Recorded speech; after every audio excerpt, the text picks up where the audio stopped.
nosso país. Vamos lá, Josias, como é que você analisa esse episódio da morte do cachorro e a investigação aberta agora, né? O mais curioso nesse episódio é que estão tratando o cachorro como se fosse uma bagagem, né? E aqui, quem tem cachorro, quem tem animal de estimação, sabe o que se passou, né? Houve aqui um assassinato na prática, né? Por inépcia, o animal deveria ter sido transportado de um lugar para o outro, de São Paulo para o Mato Grosso, e acabou no Ceará, não é? Quando houve essa primeira inépcia, o bom senso recomendaria que a companhia aérea, no Ceará, realizasse uma série de procedimentos para assegurar que o cachorro se mantivesse saudável. Primeiro, verificar se ele chegou ao Ceará em boas condições. Segundo, atestar se ele teria condições de fazer um outro voo subsequente àquele voo que resultou no transporte dele para uma localidade diferente. Nada disso foi feito. Há uma imagem do cão em Fortaleza, uma pessoa dando a ele água sem retirá-lo da caixinha onde ele estava preso. Não andaram com o animal, não, nada. Enfiaram no outro avião e mandaram para São Paulo. O cão chegou morto, né?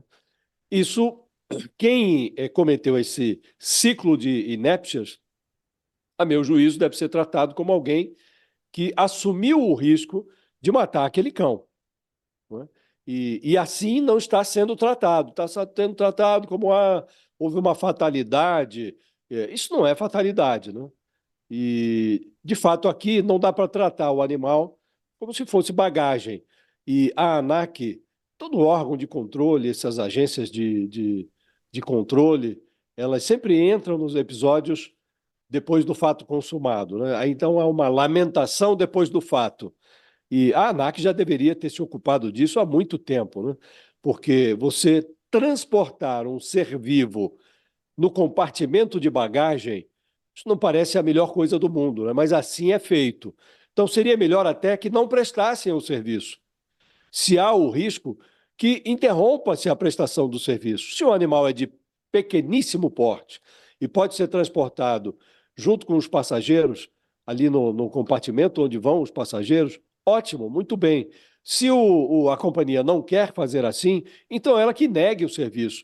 Agora, uma vez que oferece o serviço, deveria fazê-lo em condições adequadas e não da forma como foi feito neste caso, que resultou na morte do animal. E como disse no início, Fabiola, quem convive com animais de estimação sabe a dor que esta família deve estar sentindo com a morte desse cão Joca. Então é preciso que o caso seja tratado assim, do ponto de vista de quem está sofrendo, e não do ponto de vista da companhia, que trata como um erro corriqueiro, até admite o erro, mas não numa proporção que signifique o que de fato aconteceu, que foi a morte de um ser vivo.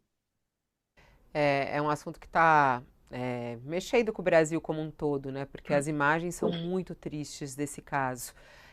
Você falou sobre a suspensão, não é a primeira vez que isso acontece, a Gol já tinha suspendido pela morte de um outro animal, né? E agora anunciou que suspendeu por 30 dias o transporte de animais. Qual é a resposta que precisa ser dada, hein, Ronilson, da justiça brasileira e das companhias aéreas para esse episódio?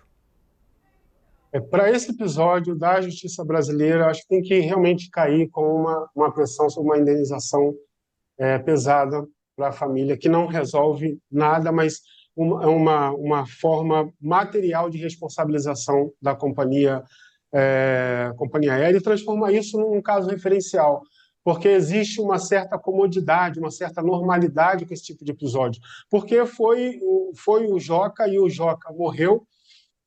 Mas isso é algo que é relativamente comum, se é uma bagagem comum, gente, né? Se é uma mala comum, talvez não ganharia essa repercussão, e o que nós teríamos é mais uma família ou mais uma pessoa tendo a sua dor de cabeça de esperar a boa vontade da empresa de resolver uma mala que poderia ter sido extraviada para um outro estado. Você chega num estado, ou você espera num estado e a sua mala chega em outro lugar. Tem uma certa normalidade, e tudo é sempre tão burocrático que nem todo mundo tem a energia de fazer com que isso se transforme numa responsabilização da companhia, porque a nossa tendência é não querer um estresse a mais. E, infelizmente, as vias, os canais, todo o caminho que você tem de percorrer é um estresse a mais. É tanta coisa que você tem que provar, tanto tempo que você tem que esperar, tanto processo, inclusive se você pede algum tipo de indenização, de responsabilização, que você prefere não transformar aquilo em um estresse a mais. Você só quer a sua mala, só quer as suas coisas de volta e acabou.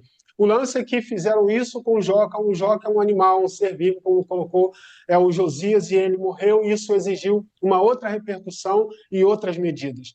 Mas já é de ontem, né, que a ANAC, a Justiça Brasileira e as companhias aéreas deveriam levar a sério esse nível de responsabilidade para que esse tipo de coisa não ocorra.